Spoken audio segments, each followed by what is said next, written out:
When I think about this year, I naturally think of how hard a year it's been for so many people, so many lives lost, businesses shutting down, people struggling. I can't even imagine to how big and how deep it goes in terms of the bad impact that it's had this year.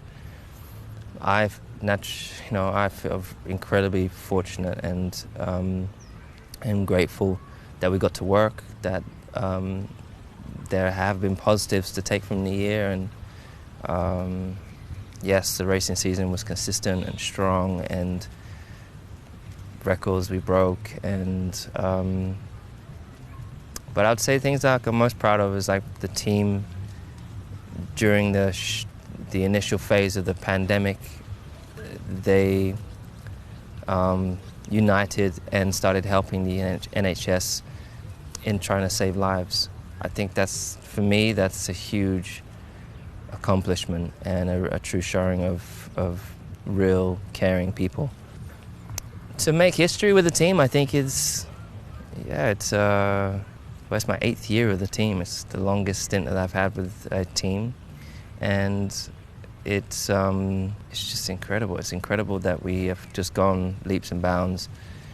We've continued to raise the bar, and I'm incredibly just truly grateful for everyone who puts so much work in to create an opportunity for me to go out and display my ability and play my role in helping them succeed.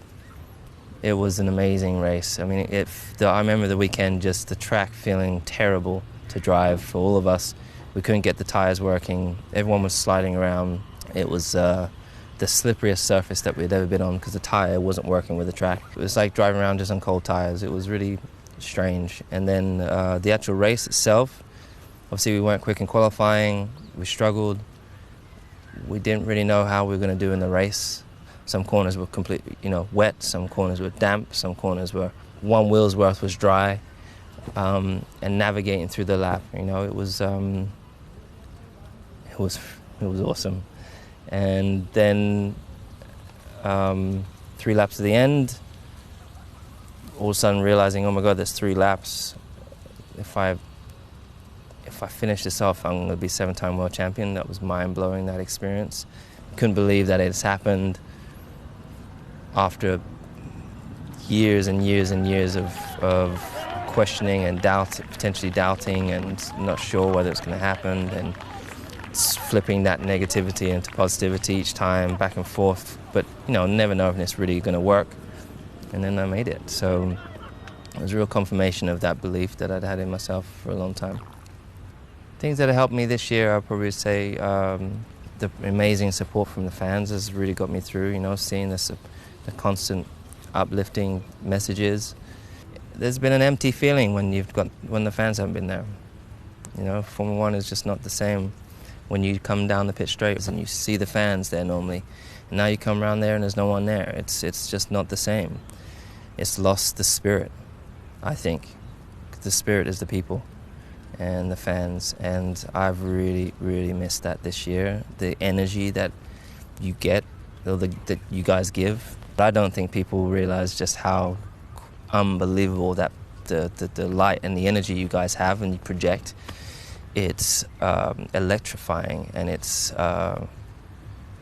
contagious.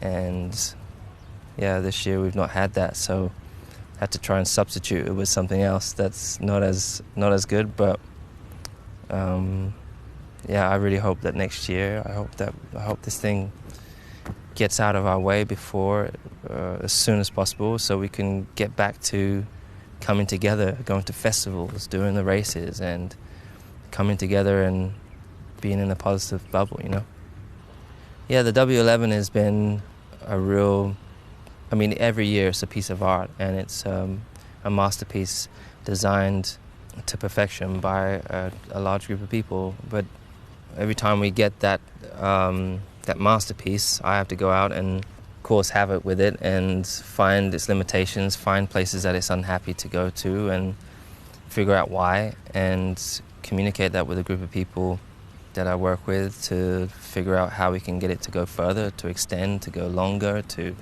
be faster, and that's an amazing journey you go on during the year. And it's definitely sad at the end of a season when you get in for the last time and you know that's the last time you're going to be driving the car. And I think it's the growth, it's the journey that we all go through as a team, the highs and lows, and particularly the lows, where we really have to pull together. There's a bunch of stuff that we got to do. There's a bunch of stuff that I've got to do. I've got to try and help more young kids get through school. I've got to help more young kids get into university, and I've got to help more kids get into Formula One and into engineering. There's just an endless amount of stuff to do, and there's not an endless amount of time. So becoming more efficient, acting on things you say, pulling together people who are talented and who are driven and who are on similar wavelengths to you,